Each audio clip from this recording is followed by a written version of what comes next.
సుబ్బారెడ్డి గారు చెప్పింది చాలా వరకు కరెక్ట్ అనే అనుకోవాలి.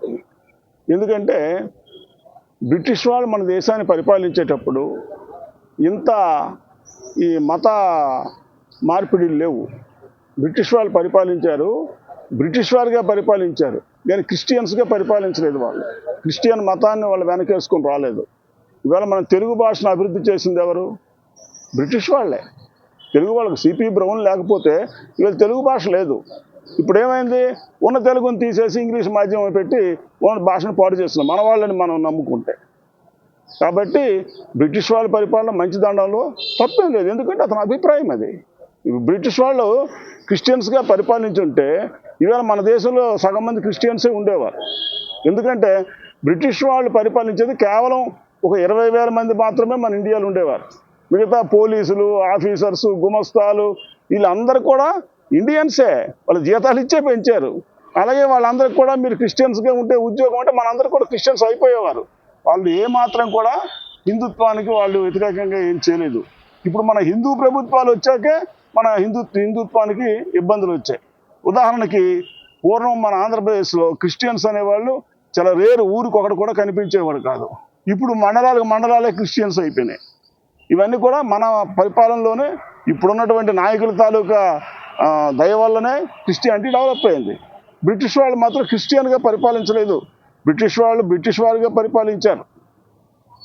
ఈవేళ మనకు స్వతంత్రం వచ్చింది కదా అని చెప్పేసి బ్రిటిష్ వాళ్ళు దూషించడం తప్పు. వాళ్ళు మన రాజులే. ఇది హిందూ ధర్మం. మీరు బాగా గమనించండి. మహాభారతం తీసుకోండి. మహాభారతంలో విలన్ ఎవరు? దుర్యోధనుడు. కానీ దుర్యోధనుడికి విలన్గా చూపించలేదు.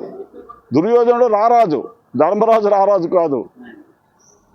దుర్యోధనుడు రారాజు, అతనికి విలన్గా చూపించలేదు. అతని ధర్మాన్ని అతను ఆచరించాడు. ధర్మరాజు ధర్మాన్ని ధర్మరాజు ఆచరించాడు. అంతేగాని వాళ్ళు విలన్స్ లేరు. ఇప్పుడు మనకి విలన్స్ తయారయ్యారు.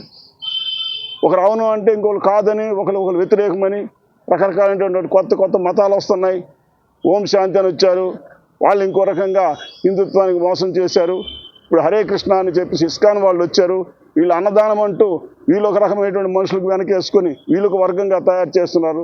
ఇలా మన హిందువులమే వర్గాలుగా భాగాలుగా విడిపోయి వక్ర భాష్యాలు చెప్తూ కిందది మీద కింద చేస్తూ ప్రజల్లో ఈ మతమౌఢ్యాన్ని పెంచుతున్నారు.